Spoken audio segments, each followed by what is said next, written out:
Hello and good morning. Right now, today's date is February 3rd.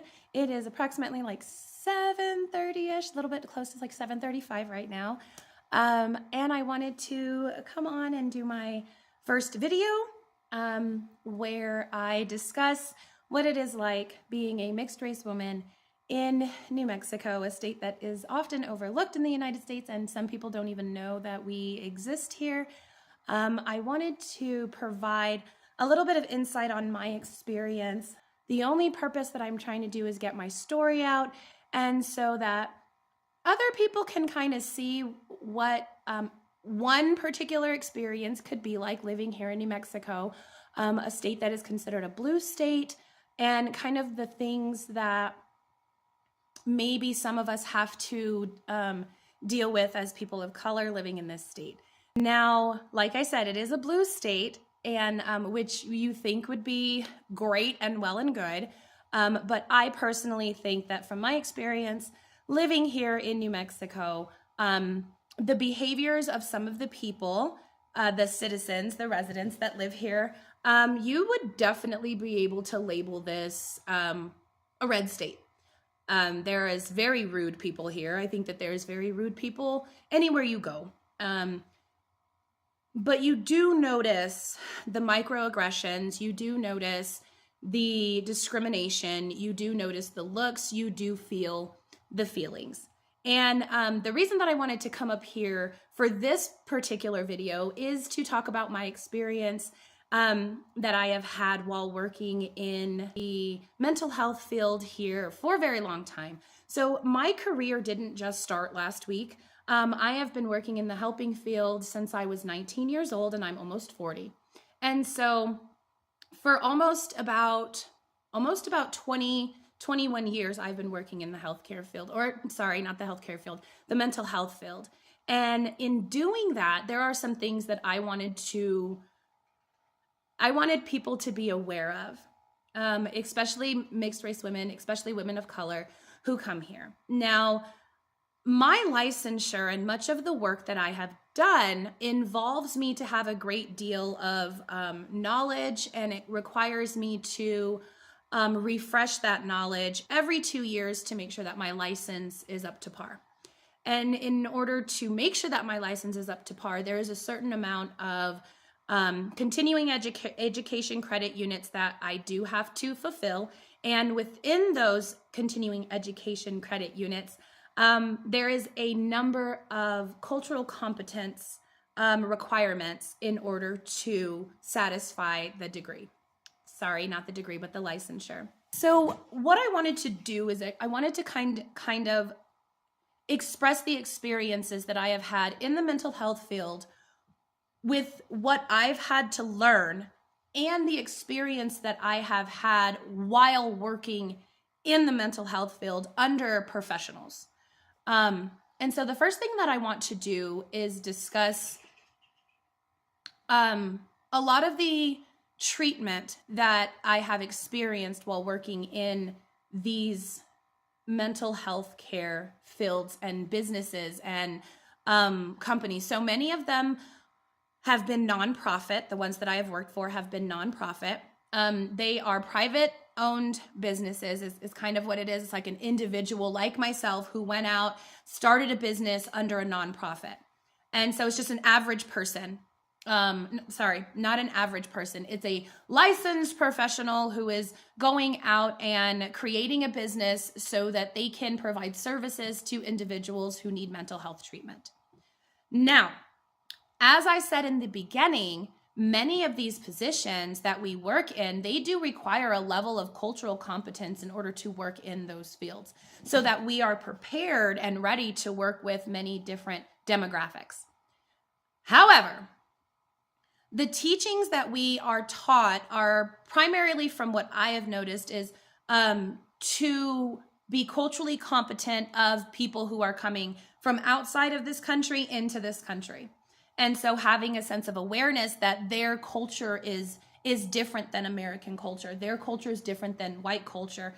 And we as professionals, we need to be aware of this so that we can provide the best treatment for this individual within the realm that it doesn't compromise their cultural beliefs. With that being said, remember, many of the individuals that work in this field do have to take a cultural competence class. Even our trainings for working in new places, there's a cultural competence section that you do have to pass in order to work in these areas. However, working as a mixed race woman in these environments has not been culturally accepting. My experience alone has let me see that.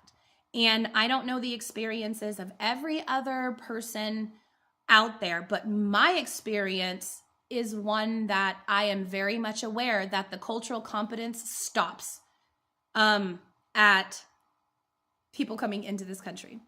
There is a level of ignorance that I have noticed that comes with many of these people who own these businesses and who work at these businesses in a higher level than me. So I am an LMSW. This would be an LCSW, a licensed clinical social worker, which I'm only about 2 supervision hours away from being able to qualify for my own. So I'm very excited about that. What I have noticed in working in these fields is that there is a lack of cultural competence when it comes to the individuals that are working in this field. And many of the ones that I have worked under have been white. So they are white women with LCSWs, and they are over me. And they have a certain amount of cultural competence CEUs they have to fulfill as well in order to get their license, in order to keep their license up to date. Cultural competence, it's huge. However, I've noticed in working for these companies, these businesses, these nonprofits, that there is a level of ignorance when it comes to cultural competence for Black people who live in this country. There is a level of disregard. There is a level of dismissal, gaslighting. I have experienced many of it. So I wanted to go ahead and start with one of the positions that I had worked for. It was within the past 5 years. So within the past 5 years, so we are in 2025 right now. So this probably started in 2019, so maybe 6 years. So when I first graduated, I had moved to Georgia. And while I was living in Georgia, same thing. You have to have a level of cultural competence. And Georgia has a higher population of Black people who are residing there. So I imagined that the cultural competence that needed to be taught, needed to be learned, would be around understanding Black people and how they survive in this world. However, when I did start working there, it seemed as though in many of the places that I worked at, I couldn't be myself. I couldn't bring my authentic self to any of these businesses. And it is primarily because it is their business and they have it structured the way that they want it structured. And so you follow what they want you to do. However, during times when I felt like my personal rights had been trampled on, or I had been disrespected, or I had blatantly seen discrimination come my way, it was very interesting because I was always the one that was wrong. No matter what the situation was, I was always wrong. And so it took me a minute to learn how to code switch in different areas. I never really code switched. I always was just yeah, this is just me. This is just who I am. But I did have to eventually learn how to code switch because it was costing me my job. When I would speak up for myself. And in the manner in which I would speak up, I would have women who have licenses higher than mine, or they don't even have a license at all. They just own the business, telling me that I was wrong for whatever it was that I had done. And everybody else seemed to be correct in that manner. And I don't want to say that some of their decisions were neglectful or without warrant. I mean, I'm certain that there were times where I've said things or did things that probably stepped on, maybe it bordered on being mouthy, not necessarily disrespectful. And I never really compromised any of my clients' welfare, their health, their well-being. nothing that I had ever done negatively impacted my clients. So the things that were happening to me in these work positions was that I was being, now I'm not going to say targeted, I was being relieved of my duties because I would say things that would essentially hurt somebody's feelings, and not somebody's feelings who mattered, like the client, but somebody who was a peer of mine, a colleague of mine who got their feelings hurt. So that happened when I was in Georgia, right? So it happened in Georgia where worked for this nonprofit, or maybe it was a for-profit. I really don't know. I really don't care. But I worked for this company there. And I noticed that at the very moment when I tried to defend myself against a client who was being dishonest. And I mean, here's one thing you do have to understand too. When you're working with clients, many of our clients do have mental health issues. They have mental health conditions. And many of them can be narcissistic and very manipulative because that's how they've had to live in order to survive.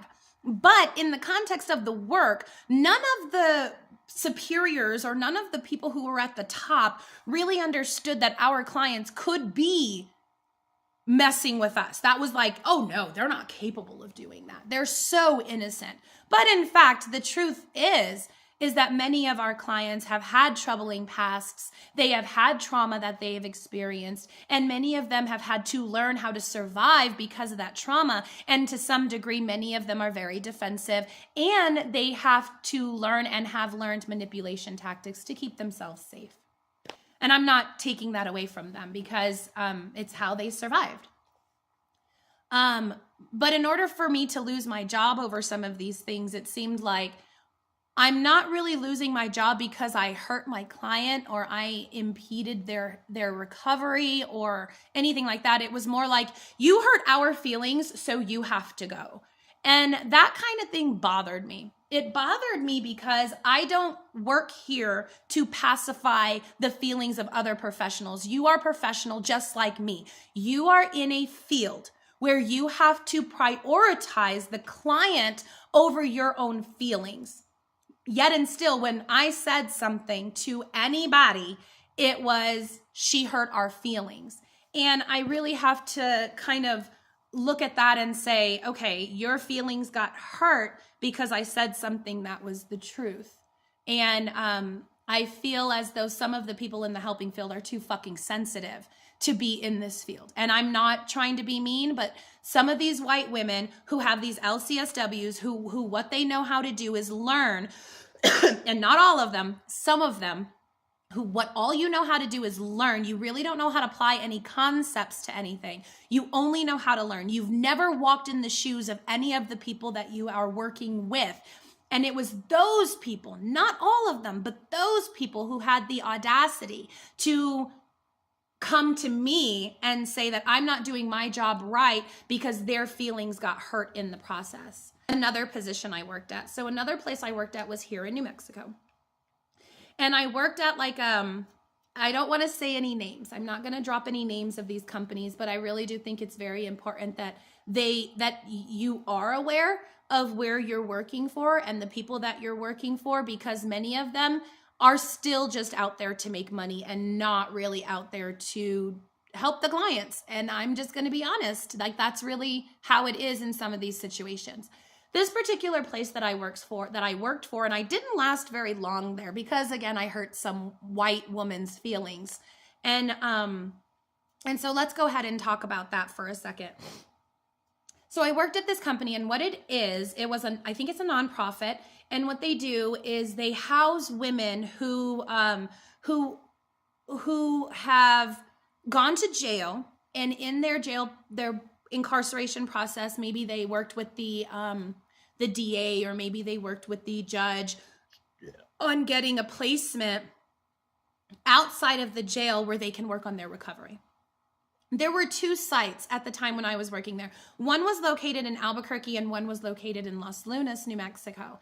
And so these 2 sites have women who were coming from jail, and they would go into these locations so that they can receive treatment for their addictions and other things that they've got going on. When I first started working there, the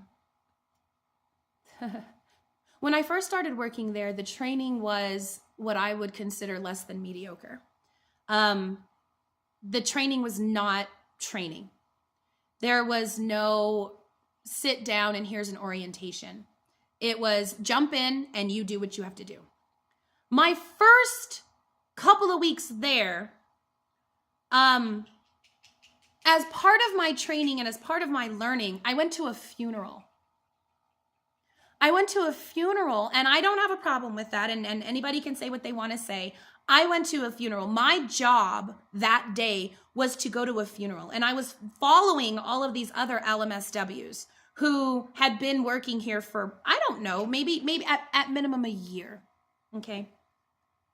So they were working at these locations, and I'm following them, and the only thing we did in one day was go out to eat and go to a funeral.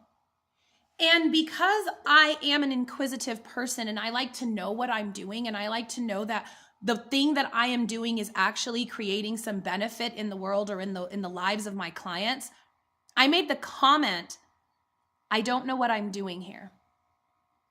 Which is a genuine comment. I don't know what I'm doing here. I don't know why I'm, mind you, if they were competent at all and trying to learn the worker, they would have known that I'm not comfortable at funerals anyway, period.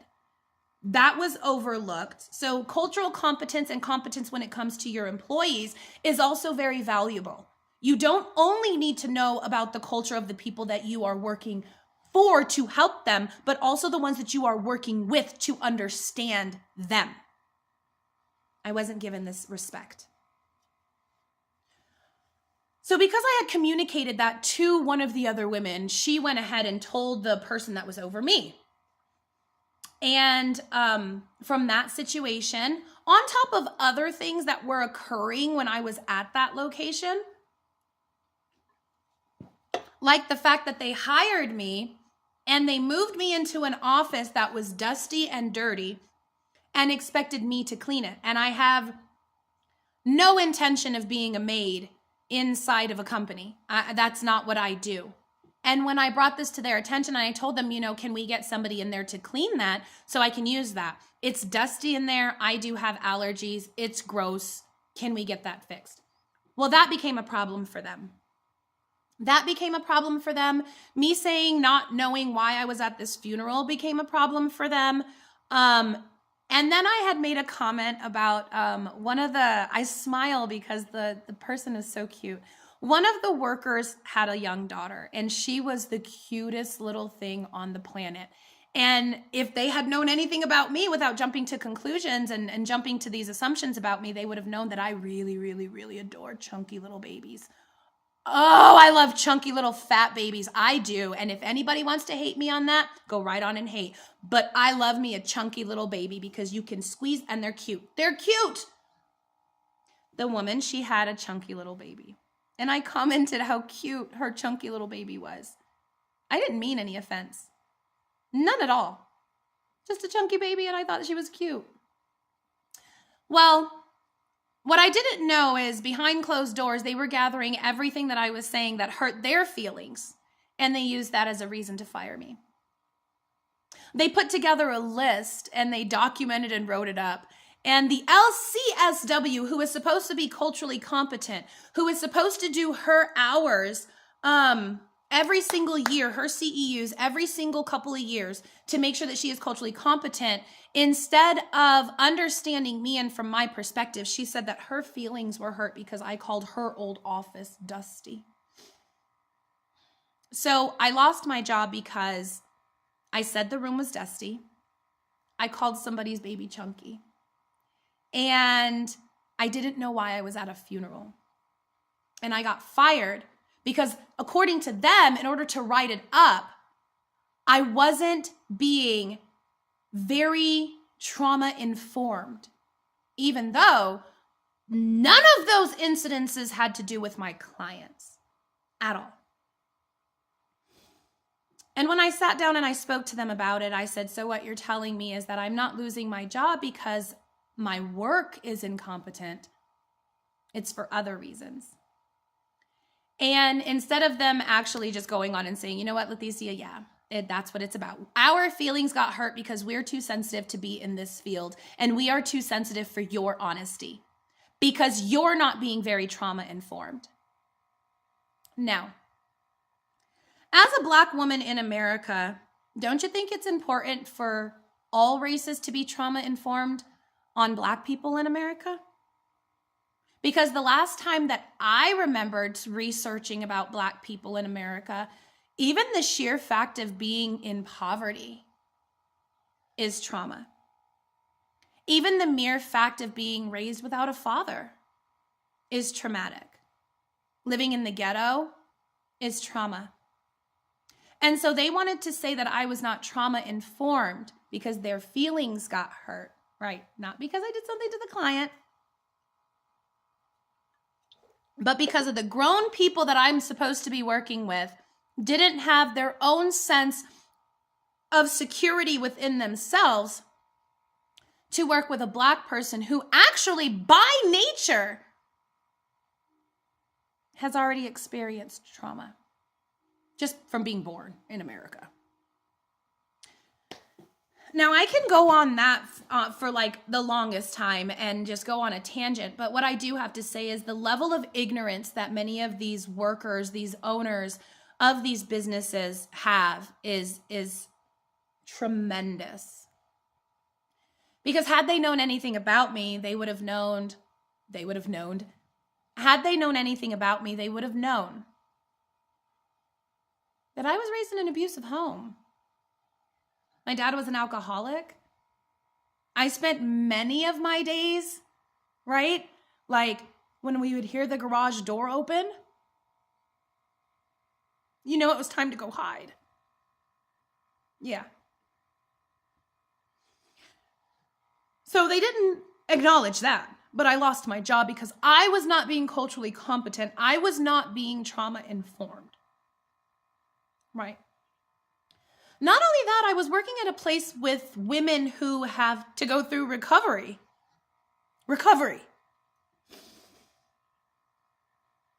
At the time, I had been in my own recovery. So I am a recovering addict. I am. I'm an alcoholic. Do you think that they were competent enough to consider that? To look at me and say, you know what? This woman probably has gone through her own set of shit. So we know she's probably going to be really fucking good at this. No. I lost my job because I called a nasty white woman dirty because the room was dusty. And I didn't know why I was at a funeral for my first week of work. That's why I lost my job. One of the things that I have noticed in working here in New Mexico is that you really do have to learn how to code switch.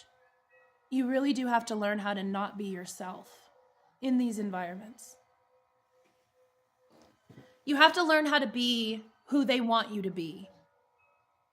You have to learn how to talk the talk and walk the walk. And it doesn't matter if you have your own set of historical events that have happened to you that have caused you to come into this line of work anyways to help other people. That doesn't matter. It didn't matter. What mattered is their feelings. And I noticed that. What mattered was their feelings.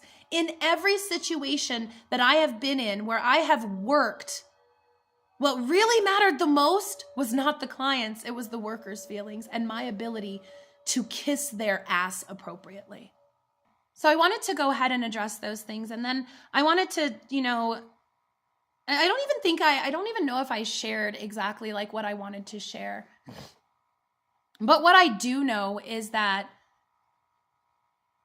it wasn't until I started working at the place that I'm working at now where I realized how unfairly treated I was being treated at those other companies, at those other locations.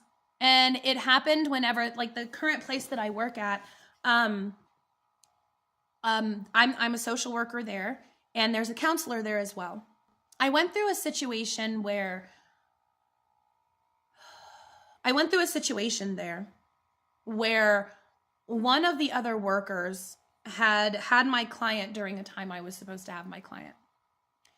And prior to this happening, I had let this person know verbally, hey, just make sure that you're letting me know what's going on so I know where my client is at, so that I know.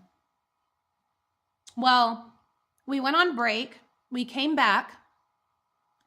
And when we came back, she did the same thing. And for me, a person who has strong boundaries, I think I have strong boundaries now more than ever. I didn't used to have such strong boundaries, but now more than ever, I have strong boundaries. And for me, if you did something that was disrespectful, but you didn't realize it was disrespectful, I give you the benefit of the doubt. And then I bring it to your attention and I say, hey, this is what occurred, but next time, can we not do that? Can you just let me know? So when I did that, I expected her to respect me at that point, because that's where you get respect from. You've done something to disrespect me. I'm going to bring it to your attention because I don't like what you did. So I'm going to bring it to your attention with the expectation that you're going to fix the behavior the next time. And the next time she repeated the behavior.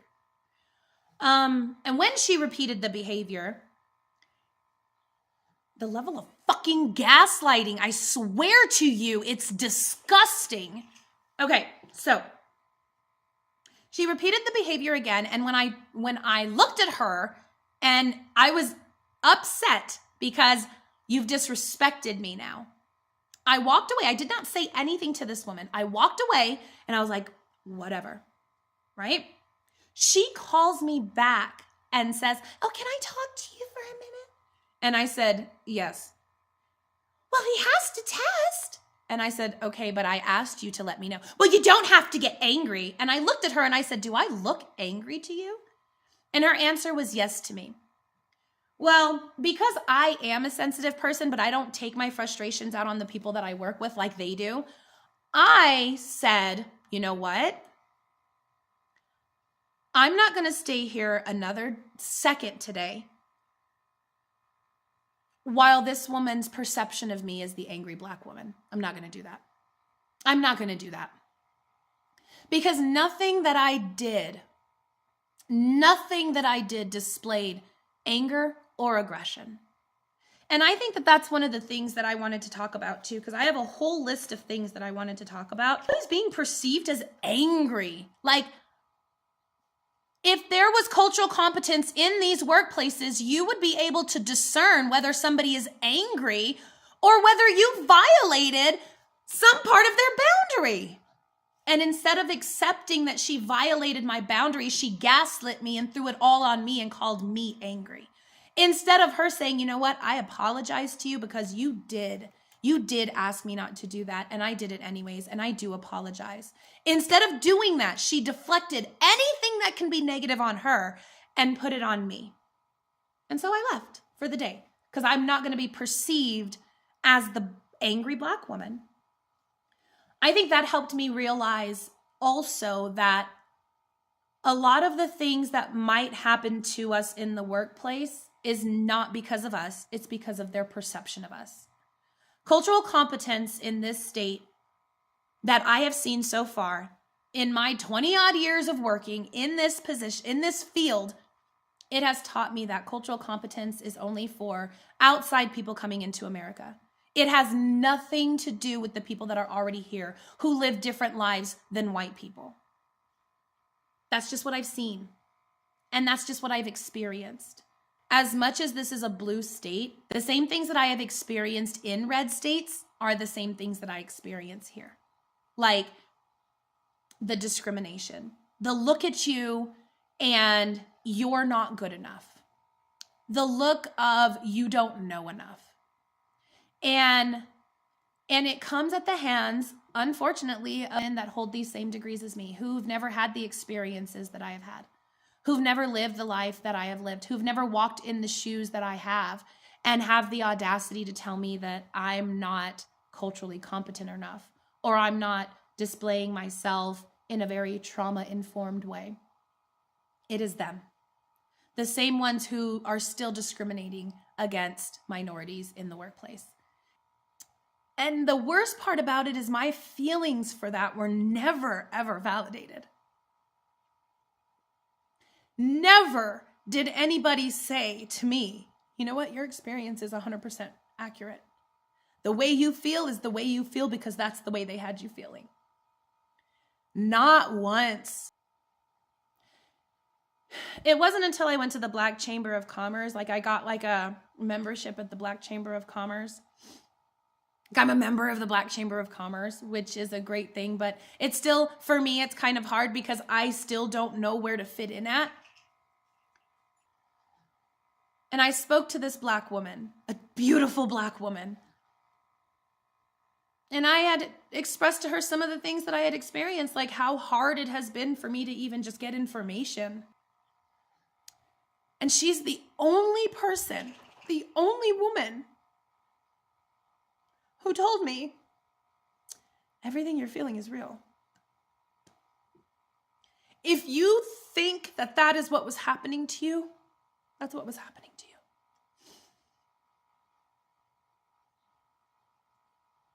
And so I just wanted to come out and kind of share those things and my Black experience here in New Mexico when it comes to working in these fields.